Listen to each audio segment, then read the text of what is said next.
My military career started in 2003. I joined the U.S. Army Infantry. I deployed in 2005. I took a sniper round to the right shoulder, basically in the first month that I was there. Really rough first tour.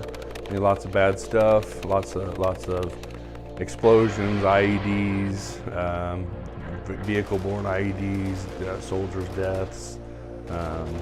Lots of bad stuff. Started noticing some changes in my demeanor after I got back. Very angry all the time, sleepless nights, nightmares. From that alleyway! Basically I thought that if I got through my second deployment that I would be okay. When I came back from Iraq the second time and the anger didn't go away, the nightmares didn't go away, they actually started to get worse. Stuff started falling apart at that point. But I'm basically started researching one night, in the middle of the night, service dogs. And I started narrowing my scope, and I kept coming back to Warrior's Best Friend. So Warrior's Best Friend is a nonprofit, and we train service dogs for post 9/11 veterans who suffer from post-traumatic stress, traumatic brain injury, or MST, which is military sexual trauma. So we take our dogs from shelters, mainly we work with Great Plains. We train our dogs up for about 6 to 8 months, depending on the dog and what challenges they bring to the table. And then obviously when we have the right veteran to place them with. And then after those 8 months, the veteran comes and stays here for 9 days. I train with the veterans how to work with their dogs, and then at the end they get to graduate, and it's just kind of a cycle. Bosco came from Great Plains SPCA, and he actually came from the Miriam campus.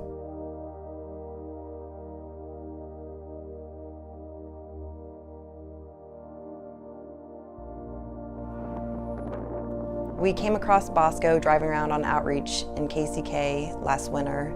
He was hobbling around in the middle of the street. When we first saw Bosco, he was limping, pretty underweight. We thought he'd possibly been hit by a car. We really weren't sure what was going on with him. We had to help him out, and we pulled over the van, stopped traffic, and began to lure him to us with some food. He was pretty hesitant at first, but just within a few minutes we were able to get him close enough to be able to leash him and put him in the van. We brought Bosco to the Great Plains SPCA Veterinary Care Center, where he was examined by the vet and cleared. No injuries were found, probably just snow in his foot causing him to limp. And from there he went through the process of being put up for adoption. Little did we know how much his life was actually going to change.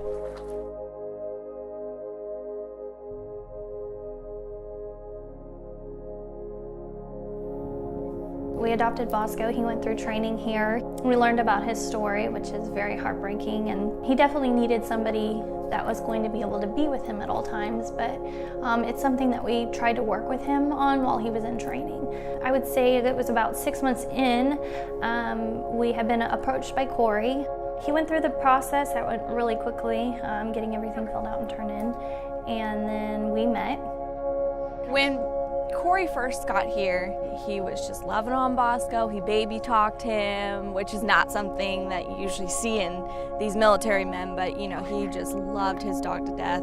I would say it probably took maybe 4 to 5 days and he was locked on to Corey.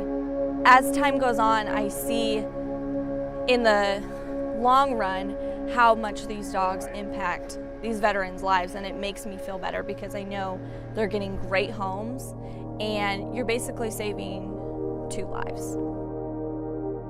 I might have gone through programs differently had I had the emotional support of Bosco. He takes me to another level of functionality.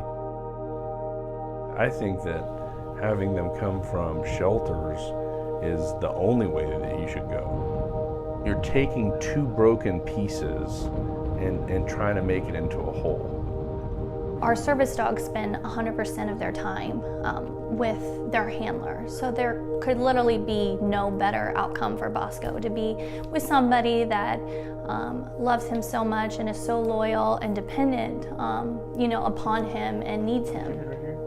Oh, thank you. It's amazing that our life-saving support helped Bosco to be able to provide that for somebody else in need.